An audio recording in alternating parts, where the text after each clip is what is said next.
करमाळा तालुक्यामध्ये जे आहेत 2-3 दिवसापासून मोठ्या प्रमाणात जे आहे ते अतिवृष्टी झाली। त्यानंतर करमाळा तालुक्यातील अनेक ठिकाणांमध्ये भागांमध्ये जे आहे ते शेतामध्ये पाणी सुटलं, यामुळे शेतकऱ्यांचं नुकसान झालं। आपण सध्या करमाळा तालुक्यातील पाथर्डी या गावामध्ये आहोत। आपण पाहू शकतो की करमाळा तालुक्यातील पाथर्डी या गावामध्ये आल्यानंतर आपण पाहतोय की शेतकऱ्यांच्या थेट बांधावर TV9 पोहोचलेलं पाहायला मिळतं। शेतकऱ्यांचं जे नुकसान झालंय ते आपण पाहतोय।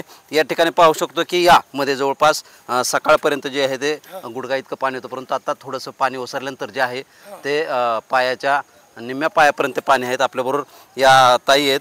ताई, काय सांगाल, पावसानं कसं नुकसान झालंय, काय काय पीक गेले तुमचं? उडीद मका ही नुकसानकी झाली, ही सरकारकडनं भरपाया भेटावी आम्हाला। नक्कीच आपण पाहतोय की या ठिकाणी त्यांचे कुटुंबातले प्रमुख देखील आपल्याबरोबर आहेत। काय सांगाल, काय काय नुकसान झालंय, किती काय कुठलं कुठलं पीक गेलं आणि किती नुकसान, किती एकर आहे?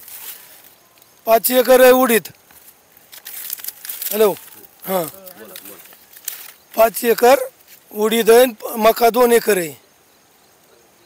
पाण्यात गेली ती, शेतकऱ्याला सरकारने भरपाया भेटावा लवकर लवकर। शेतकरी म्हणतात की ओला दुष्काळ जाहीर करावा, कारण आता रान वापसाला येणार नाही। तुमची मागणी काय असणार आहे सरकारला? आम्हाला काय आता ते नुकसान पाय भरपाया भेटावा की। बर, हां, साधारण किती रुपयाचं नुकसान झालंय तुमच्या याच्यामध्ये? कमीत कमी 2 लाखाचं। 2 लाखाचं? हां, नक्कीच। हां, नक्कीच। बर, कुठली कुठली पिकं होती रानात तुमच्या? उडीद आणि मका आणि कांदा, 3 पिकं होती। हां। काय पंचनाम्याला वगैरे काय मागणी? मागणी आता पंचनामा करल्यावर शिवाय काय करणारच ना। बर, हां, समक्ष भेटलं, बघायला भेटलं का ना त्यांना पाणी आता। हां, पिकं तर गेली ते गेली, आणि आता शेतकऱ्यांनी करायचं काय नेमकं? हां हां, आणि केव्हा वापसा होती सांगू शकत नाही। आता काय सांगायचं, अजून रानाला वापसा देखील येऊ शकत नाही, पुढची पिकं होऊ शकत नाहीत। आता एक तर पीक गेलं आणि परतचं पण आता कधी येईन काय सांगता येत नाही। मग आता शेतकऱ्यांनी कसं करायचं? किती कुठल्या कुठल्या रानात कुठलं कुठलं पीक, काय किती पिकं घेतलेत, काय काहीच घेतली नाही, ती पेरलं तेवढं समजा गेलं।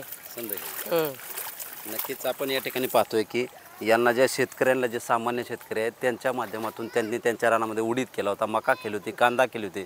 हे मात्र पावसानं त्यांच्या हातातोंडाशी आलेला घास आहे तो हिरावून घेऊन जे आहे शेतकऱ्यांना सध्या संकटात, या पावसानं संकटात टाकल्याचं चित्र पाहायला मिळते।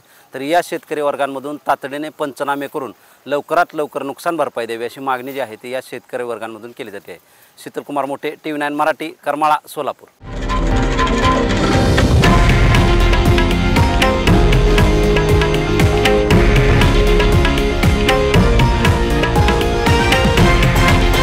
हे आहे देशातील नंबर 1 न्यूज नेटवर्क आणि आपण पाहत आहात TV9 मराठी, एकमेव।